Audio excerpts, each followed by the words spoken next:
everybody, and welcome back to Ethan Entertainment. We're going over another SCP today, more of a fan favorite.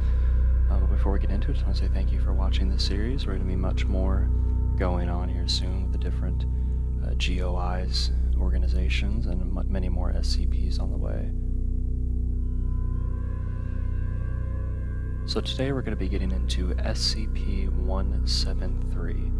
Now, 173 has become a fan favorite over the years, and he's a rather old SCP, being in the first few to ever make it to the wiki. Now, while its premise and description may be quite short and simple compared to these other monstrous godlike SCPs, it still fascinates and terrifies current readers today. This SCP is one of few who has actually made a presence all over the internet outside of the wiki as well.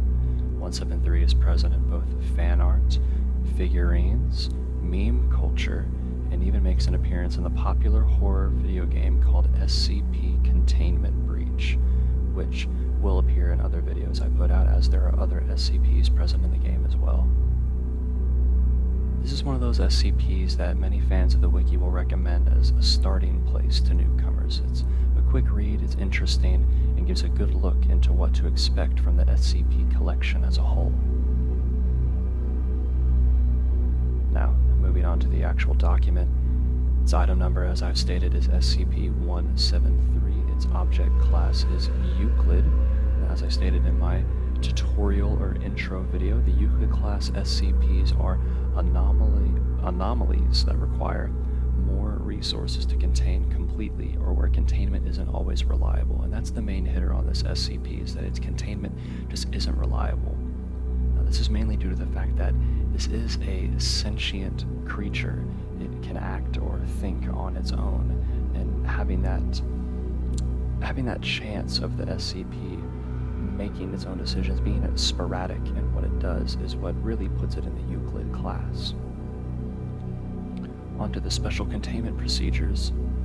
Item SCP-173, according to the wiki, is to be kept in a locked container at all times. When personnel must enter SCP-173's container, no fewer than 3 may enter at any given time, and the door is to be relocked behind them every time. At all times, 2 persons must maintain direct eye contact with SCP-173 until all personnel have vacated and relocked the container, and that's something I'll get into here in a second. Moving on to the description. SCP-173 was moved to Site-19 in the organization in 1993, being the year of its discovery, or at least its knowledge of it existing becoming known to the Foundation. The origin of this SCP is yet unknown, but it is known to be constructed from concrete and rebar with traces of Krylon brand spray paint. SCP-173, as I stated, is animate and also extremely hostile. The object cannot move while within direct line of sight, and that comes into the idea of maintaining direct eye contact with this entity. And the reasoning behind having at least 2 out of the 3 maintaining direct eye contact is so that whenever one of the people watching this SCP is going to blink, they must alert the second, due to its extreme speed at which it can move and eliminate targets.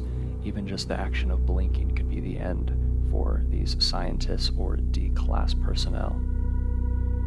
This object is reported to attack by snapping the neck at the base of the skull or by strangulation. This depends on the amount of entities it is going after in a room, with obviously the snapping of the neck being the quicker of the 2.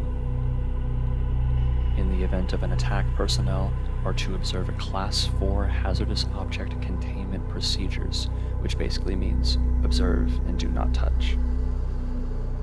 Personnel report sounds of scraping stone originating from within the container when no one is present inside.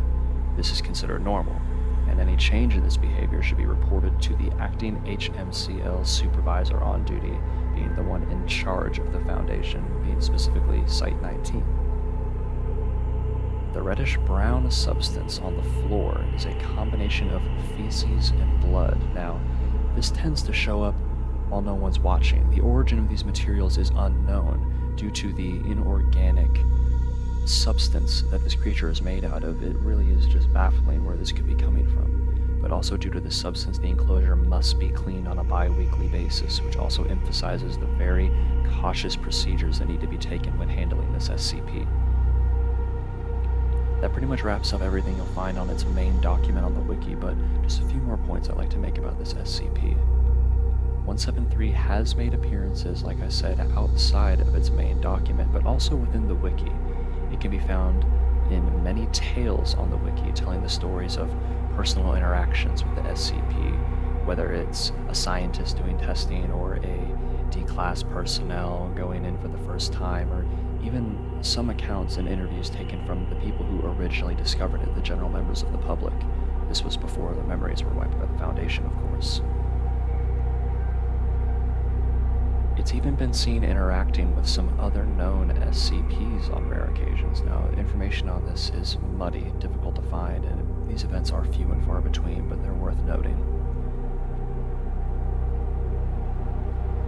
To wrap up 173, it is a story that is very simple, and its anomalous characteristics are quite tame compared to other SCPs, but there's no doubt that it does send chills down your spine to imagine this horror approaching you while your back is turned.